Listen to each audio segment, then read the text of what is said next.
अस्सलाम वालेकुम। ਤੁਹਾਨੂੰ ਇੱਕ ਆਪਣੀ ਬੱਚਤ ਦੀ ਘਰ ਦੀ ਗੱਲ ਸੁਣਾਉਣ ਲੱਗਾ ਕਿ ਤੁਹਾਡੀ ਕਿਵੇਂ ਬੱਚਤ ਹੁੰਦੀ ਹੈ। ਅੱਜ ਵੀ ਇਹ ਵਕਤ ਹੈ ਭਾਜੀ, ਤੁਸੀਂ ਮੁਰਗੀ ਦਾ ਲੈ ਆਓ ਕਿਲੋ ਤੇ ਉਹਦਾ ਖਰਚਾ ਚੋਖਾ ਤੇ ਅੱਜ ਵੀ ਸਬਜ਼ੀ ਲੈ ਆਓ ਤੇ ਮੈਂ ਦਾਅਵੇ ਨਾਲ 100 ਰੁਪਏ ਨਾਲ ਮੈਂ ਕੱਲ ਆਪ ਲਿਆਂਦੀ। ਆਲੂ ਵੀ ਲੈ ਆਂਦੇ ਨੇ, ਕਰੇਲੇ ਵੀ ਲੈ ਆਂਦੇ। ਸਾਡੀ 100 ਨਾਲ ਹਾਂਡੀ ਪੱਕ ਗਈ ਤੇ ਪੱਕਣ ਤੇ ਹਾਂਡੀ 1200 ਦੀ ਪੱਕਦੀ। ਨਿੱਕਾ ਗੋਸ਼ਤ ਲੈ ਆਓ 12-14 ਹੈ, ਉਹਦਾ ਵੀ ਨਾਂ ਹਾਂਡੀ ਤੇ ਖਾ ਕੇ ਸੌਂ ਜਾਣਾ ਤੇ 100 ਰੁਪਏ ਲੈ ਲਿਆ ਤੇ 11 ਦਿਨ ਖਾ। ਯਾਰ ਤੇਰਾ ਕਿੰਨੀ ਬੱਚਤ ਤੇ ਕਰਕੇ ਵੇਖ ਤੇ ਸਹੀ ਨਾ। ਐਵੇਂ ਆਪਣੇ ਘਰ ਬੈਠੇ ਅੱਜ ਵੀ ਇਹ ਪਤਾ ਨਹੀਂ ਕਾਟ ਕਿਹੜੇ ਵੇਲੇ ਆ ਜਾਣ। ਉਹਨਾਂ ਵਕਤਾਂ 'ਚ ਲੋਕ ਲਾਗੀ ਨੂੰ ਛੁਹਾਰੇ ਦੇ ਕੇ ਘੱਲਦੇ ਸਨ, 5 ਛੁਹਾਰੇ ਤੇ ਛੁਹਾਰੇ ਨਾਗੀ ਨੂੰ ਦੇ ਕੇ ਘੱਲਦੇ ਹਨ ਵੀ ਉਹਨੂੰ ਗੰਢ ਆਉਂਦੇ ਸਨ। ਉਹ ਅੱਗੋਂ 5 ਰੁਪਏ ਦਿੰਦੇ ਹਨ, 10 ਰੁਪਏ ਜੋ ਗੁੰਜਾਇਸ਼ ਸੀ ਉਸ ਵਕਤ 'ਚ ਤੇ ਉਹ ਕਾਟ ਸ਼ਾਟ ਕੋ ਨਹੀਂ ਸਨ ਉਦੋਂ। ਤੇ ਇਹ ਲਾਗੀ ਆਖਦਾ ਲੋ ਜੀ ਆਹ ਜੁਮਾ ਛੱਡ ਕੇ ਅਗਲੇ ਜੁਮੇ ਆ ਜਾਏ। ਉਹਨਾਂ ਨੂੰ ਗੰਢ ਆ ਗਈ, 5 ਰੁਪਏ ਦਿੱਤੇ, 10 ਦਿੱਤੇ, ਲਾਗੀ 5 ਛੁਹਾਰੇ ਦੇ ਕੇ ਤੁਰ ਗਿਆ। ਉਹਨਾਂ 5-10 ਰੁਪਏ ਉਹਨੂੰ ਦੇ ਦਿੱਤੇ। ਜਦੋਂ ਦਾ ਖਾਵੰਦ ਆਇਆ ਤਾਂ ਆਖਣ ਕਿ ਅੱਜ ਗੰਢ ਆਈ ਹੈ, ਉਹਨੂੰ ਕੋਈ ਦੇ ਛੜਿਆ ਹੈ, ਆ ਦੇ ਛੜਿਆ। ਕੀ ਦਿਹਾੜਾ ਦੱਸ ਗਿਆ? ਆਂਦਾ ਜੁਮਾ ਛੱਡ ਕੇ ਅਗਲੇ ਜੁਮੇ ਆ ਜਾਏ। ਚਲੋ ਠੀਕ ਹੈ। ਉਹ ਜਿਹੜਾ ਕਾਰੋਬਾਰ ਕਰਦਾ ਸੀ ਕਿ ਕਾਰਖਾਨੇ ਲੱਗਾ ਜਾਂ ਜ਼ਿਮੀਂਦਾਰ, 7 ਦਿਨ ਉਹ ਬੀਬੀ ਖਮੋਸ਼ ਰਹੀ। ਬੜੇ ਸਲੂਕ ਨਾਲ ਰੋਟੀ ਪਾਣੀ ਦਿੱਤਾ, ਖਾਧਾ, ਬੈਠੇ ਖੜੇ। ਜਦੋਂ ਸਵੇਰੇ ਟੁਰਨਾ ਸੀ ਤੇ ਜੁਮੇਰਾਤ ਸੀ, ਉਹਨੂੰ ਉਦਣ ਉਹ ਤਨਖਾਹ ਵੀ ਲੱਭੀ ਸੀ। ਉਹਨੂੰ ਇਹ ਸਬੂਤ ਹੋ ਗਿਆ ਬਈ ਹੁਣ ਇਹਨੇ ਕੋਈ ਸੂਟ ਨਹੀਂ ਲਿਆਉਣਾ, ਹੁਣ ਤੇ ਸਵੇਰੇ ਟੁਰ ਪੈਣਾ। ਉਹ ਗੁੱਸੇ 'ਚ ਉਹ ਆ ਕੇ ਮੰਜੀ ਤੇ ਬੈਠਾ ਤੇ ਟੋਕਰੀ ਦੇ ਵਿੱਚ ਭਾਂਡੇ ਹੁੰਦੇ ਹਨ, ਕੌਲੀਆਂ ਸਿਲਵਰ ਦੀਆਂ। ਉਹਨੂੰ ਹੀ ਗੁੱਸਾ ਬਈ ਇਹਨੇ ਹੁਣ ਮੇਰਾ ਸੂਟ ਕੋਈ ਨਹੀਂ ਲਿਆਉਣਾ। ਉਹਨੇ ਨਾ ਕੌਲੀ ਇੱਕ ਕੱਢਣੀ ਸੀ ਟੋਕਰੀ 'ਚ ਤੇ ਸਾਰੇ ਹੀ ਭਾਂਡੇ ਖਿਲਾਰ ਛੜੇ। ਉਹ ਮੱਜੀ ਤੇ ਬੈਠਾ ਤੇ ਆਂਦਾ ਇੱਕ ਕੌਲੀ ਕੱਢਣੀ ਤੇ ਸਾਰੇ ਖੜਕਾ ਛੜੇ ਨੇ ਭਾਂਡੇ। ਆਵਾਜ਼ ਆਇਆ ਉਹਨੂੰ ਵੀ, ਆਹੋ ਖੜਕਾ ਛੜੇ ਨੇ। ਤੈਨੂੰ ਬੜਾ ਆਵਾਜ਼ ਸੁਣਿਆ ਜਾਂਦਾ ਹੁਣ। ਸਵੇਰੇ ਕਿਹੜਾ ਖੱਪਣ ਪਾਣਾ, ਕਿਹੜੇ ਵੇਲੇ ਟੁਰਨਾ। ਉਹ ਕਹਿਣ ਲੱਗਾ ਭਾਈ ਬੜਾ ਕੰਮ ਤੱਪਿਆ, ਪਰ ਰੋਟੀ ਮੈਨੂੰ ਖਾ ਲੈਣ। ਰੋਟੀ ਧਰੀ, ਮੂੰਹ ਦੂਜੇ ਪਾਸੇ ਕੀਤਾ, ਰਿਉੜੀ ਪਈ। ਗੁੱਸੇ 'ਚ ਰੋਟੀ ਛੋਟੀ ਖਾ ਕੇ ਉਹਨੇ ਕਿਹਾ ਹੁਣ ਗੱਲ ਸੁਣਾ ਹਾਂ ਕਰਮ ਵਾਲੀ। ਗੱਲ ਸਮਝਿਆ ਜੇ ਕਿੰਨਾ ਉਹਨਾਂ ਦਾ ਫਾਇਦਾ ਹੋਇਆ। ਪਰ ਕੋਈ ਬੰਦਾ ਗੱਲ ਕਰੇ ਤੇ ਸਹੀ। ਤੇ ਭਾਵੇਂ ਬੰਦੇ ਨੇ ਅੱਗੇ 10,000 ਦੇਣਾ, ਬੀਬੀਆਂ ਦੀ ਸੂਟ ਲੈਣਾ, ਉਹ ਸੋਚਦੇ ਹੀ ਨਹੀਂ ਆਉਂਦਾ ਠੀਕ ਹੈ ਨਵਾਂ ਲੈ ਆਵਾਂਗੇ ਸਵੇਰੇ। ਫਿਰ ਆਖਣਾ ਦੁਆ ਆਉਂਦੀ ਪਾ ਸਾਡੇ ਕੋਈ ਦਿਨ ਮਾੜੇ ਆ ਗਏ।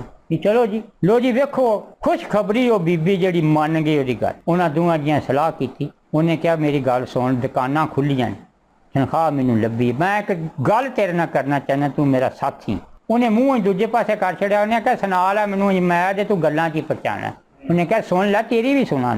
ਉਹਨੇ ਕਿਹਾ ਸੁਣਾ। ਉਹਨੇ ਕਿਹਾ ਮੈਂ ਇਸ ਦੇਣ ਨਾਲ ਚੁੱਪ ਹਾਂ, ਪੈਸੇ ਕੋਲ ਨੇ ਮੇਰੇ, ਸੂਟ ਲਿਆਉਂਦਾ ਕੋਈ ਚੀਜ਼ ਨਹੀਂ, ਪਰ ਮੇਰੀ ਗੱਲ ਮੈਂ ਇਸ ਜ਼ੇਨ ਨਾਲ ਚੁੱਪ ਹਾਂ। ਤੂੰ ਸੱਚੀ ਹੈ ਬਈ 7 ਦਿਨ ਹੋ ਗਏ ਨੇ ਤੇ ਇੱਕ ਦਿਹਾੜੀ ਹੈ। ਮੈਂ ਇਸ ਜ਼ੇਨ ਨਾਲ ਚੁੱਪ ਹਾਂ। ਸਾਡੇ ਮਸਾਇਆਂ ਦਾ ਵਿਆਹ ਸੀ, ਸਾਨੂੰ ਉਹਨਾਂ ਬੁਲਾਇਆ ਸੀ। ਉਦਣ ਬੱਚਿਆਂ ਦੇ ਵੀ ਕੱਪੜੇ ਨਵੇਂ, ਤੇਰਾ ਵੀ ਸੂਟ ਨਵਾਂ, ਮੇਰਾ ਵੀ ਸੂਟ। ਮੇਲ ਆਇਆ ਸੀ, ਅਸਾਂ ਦੋਵਾਂ ਜੀਆਂ ਪਾਏ, ਬੱਚੇ ਪਾਏ। ਫਿਰ ਕੱਪੜੇ ਹੋ ਰਿਹਾ ਸਨ। ਉਦੋਂ ਦੇ ਟਰਨਕ 'ਚ ਤੇਰਾ ਵੀ ਸੂਟ ਪਿਆ ਤੇ ਮੇਰਾ ਵੀ ਪਿਆ। ਮੈਂ ਇਸ ਜ਼ੇਨ ਨਾਲ ਚੁੱਪ ਹਾਂ। ਸਵੇਰੇ ਉਹ ਕੱਢਾਂ ਦੇ ਦੋਏ ਜੀ ਇਸਤਰੀ ਫੇਰ ਲਾਂਦੇ, ਵੱਟ ਵੁੱਟ ਪਏ ਹੋਣੇ ਨੇ। ਉਦੋਂ ਇਸਤਰੀਆਂ ਵੀ ਪੁੱਤਰਾ ਇੰਝ ਦੀਆਂ ਕੋਲੇ ਛੋਲੇ ਪਾ ਲੈਣੇ ਇਸਤਰੀ 'ਚ ਤੇ ਉਹ ਆਪਣਾ ਤੱਤੀ ਹੋ ਜਾਣੀ। ਉਸ ਤੋਂ ਪਹਿਲਾਂ ਜਿਹੜਾ ਵਕਤ ਸੀ ਦਾਬੜੇ ਦੋਣੀਆਂ ਉੱਤੇ ਫੇਰਨੇ ਕੱਪੜਿਆਂ ਦੇ। ਫਿਰ ਆਖਣਾ ਵਾਹ ਵਾਹ ਭਾਈ ਹੁਣ ਇਸਤਰੀ ਨਿਕਲੇ, ਉਹ ਜੇ ਕੋਲੇ ਪਹਾ ਲੈਣੇ ਤੋਂ ਫੇਰ ਕੇ ਤੇ ਉਹ ਵੱਟ ਵੁੱਟ ਨਿਕਲ ਜਾਣੇ। ਹੁਣ ਤਾਂ ਭਾਈ ਉਹ ਇੰਝ ਐਂਡ ਚੰਗੇ ਨੇ, ਸਾਨੂੰ ਨਾਂ ਵੀ ਨਹੀਂ ਆਉਂਦੇ। ਉਹ ਕਹਿਣ ਲੱਗਾ ਮੈਂ ਇਸ ਦੇਣ ਤੇ ਚੁੱਪਾਂ, ਹੁਣ ਤੂੰ ਗੱਲ ਕਰ, ਤੈਨੂੰ ਟਾਈਮ ਦੇਣਾ। ਉਹਨੇ ਕਿਹਾ ਮੈਨੂੰ ਅੱਗੇ ਹੀ ਇਹ ਪਤਾ ਸੀ, ਗੱਲ ਤੁਹਾਡੀ ਸਹੀ। ਤੂੰ ਗੱਲ ਉਹਨੇ ਸੁਣਾਈ ਤੋਂ ਅੱਗੋਂ ਜਵਾਬ ਬੀਬੀ ਦਿੰਦੀ ਹੈ। ਉਹਨੇ ਕਿਹਾ ਸੂਟ ਨਵਾਂ, ਇਹਦੇ 'ਚ ਕੋਈ ਸ਼ੱਕ ਨਹੀਂ। ਉਦਣ ਮੈਂ ਪਾਇਆ ਸੀ, ਮੇਰੀਆਂ ਦਰਾਣੀਆਂ ਜਠਾਣੀਆਂ ਸਾਰੀਆਂ ਵੇਖ ਕੇ ਤੇ ਉਹਨਾਂ ਆਖਣਾ ਉਦਣ ਵੀ ਇਹ ਸੂਟ ਪਾਇਆ ਹੋ, ਅੱਜ ਫੇਰ ਉਹ ਪਾਇਆ। ਉਹਨੇ ਕਿਹਾ ਠੀਕ, ਹੁਣ ਮੈਨੂੰ ਟਾਈਮ ਦੇ। ਉਹਨੇ ਕਿਹਾ ਠੀਕ ਹੈ, ਜਾਣਾ ਜਿਵੇਂ ਤੂੰ ਆਖਾਂ ਜੀ ਉਹ ਹੋ ਜਾਏਗਾ, ਨਵਾਂ ਸੂਟ ਲੈ ਆਵਾਂ, ਪਰ ਹੁਣ ਮੈਨੂੰ ਟਾਈਮ ਦੇ। ਉਹਨੇ ਕਿਹਾ ਸੁਣਾਓ। ਉਹਨੇ ਕਿਹਾ ਮੈਂ ਜਾਣਾ। ਬੰਦੇ ਨੇ ਆਖਿਆ ਹੁਣ ਮੈਂ ਵੀ ਤੇਰੇ ਨਾਲ ਜਾਣਾ, ਬੱਚਿਆਂ ਵੀ ਜਾਣਾ, ਸਾਰੇ ਟੱਬਰ ਜਾਣਾ। ਨਜ਼ਦੀਕੀ ਵਿਆਹ ਸੀ ਉਹਨਾਂ ਦਾ, ਰਿਸ਼ਤੇਦਾਰੀ ਗੂੜੀ ਸੀ। ਕੋਈ ਐਸੀ ਹੁੰਦੀ ਹੈ ਬੰਦਾ ਇਕੱਲਾ ਵੀ ਟੁਰ ਜਾਂਦਾ। ਅਸਾਂ ਜਾਣਾ, ਤੁਸਾਂ ਮੇਰੇ ਮਗਰ ਹੋਣਾ, ਬੱਚਿਆਂ ਵੀ, ਤੂੰ ਵੀ, ਮੈਂ ਅੱਗੇ ਹੋਣਾ। ਅੱਗੇ ਮੇਲ ਮੰਡਲ ਆਇਆ ਹੋਣਾ। ਜਦੋਂ ਮੈਂ ਸੱਜਾ ਪੈਰ ਅਗਾਂ ਧਰਨਾ ਨਾ ਤੇ ਬੀਬੀਆਂ ਅੱਗੇ ਮੇਲ ਸਾਡੇ ਤੋਂ ਪਹਿਲਾਂ ਟੁਰ ਗਏ ਹੋਣੇ ਨੇ। ਸਾਡੀ ਤਾਂ ਘਰ ਹੀ ਭੰਡੀ ਬਣ ਜਾਣੀ ਹੈ, ਤਾਂ ਸਾਨੂੰ ਲੇਟ ਹੋ ਜਾਣਾ। ਮੈਂ ਜਦੋਂ ਪੈਰ ਅਗਾਂ ਧਰਨਾ ਤੇ ਸਾਰੀਆਂ ਹੀ ਬੀਬੀਆਂ ਵੇਖ ਕੇ ਆਖਿਆ ਆਹ ਖਾਈ ਨਹੀਂ, ਅੱਗੇ ਵੀ ਇਹੀ ਬੰਦਾ ਨਾਲ ਲੈ ਕੇ ਆਉਂਦੀ ਹੈ ਤਾਂ ਅੱਜ ਫੇਰ ਇਹਨੂੰ ਨਾਲ ਲੈ ਕੇ ਆਈ। ਉੱਥੇ ਫਿਰ ਅਸਾਂ 4 ਪਰ ਰਹਿਣਾ, ਜਿੰਨਾ ਤੇ ਰਹਿਣਾ ਮੈਂ ਸ਼ਰਮਸ਼ਾਹ ਹੋਣਾ। ਹੁਣ ਗੱਲ ਕਰ ਫਿਰ ਸੂਟ ਲੈਣਾ ਜਾਂ। ਉਹਨੇ ਕਿਹਾ ਤੁਹਾਡੀ ਗੱਲ ਸਹੀ। ਉਹਨਾਂ ਦੀ ਕਿੰਨੀ ਬਚਤ ਹੋਈ। ਉਹਦੇ ਪੈਸੇ ਜਿਹੜੇ ਉਹਨੂੰ ਕਿਸੇ ਹੋਰ ਜਗ੍ਹਾ ਤੇ ਵਰਤ ਕੇ। ਬੀਬੀ ਦੀ ਗੱਲ ਸਮਝ ਚ ਆ ਜੀ, ਜੋ ਬੀਬੀ ਨੂੰ ਸਿਆਣੀ ਸਮਝੋ। ਉਹਨੇ ਕੋਈ ਗੁੱਸਾ ਨਹੀਂ ਰੱਖਿਆ। ਉਹਨੇ ਕਿਹਾ ਤੁਹਾਡੀ ਗੱਲ ਸਹੀ ਹੈ। ਸਵੇਰੇ ਉਹ ਹੀ ਸੂਟ ਪਾਇਆ।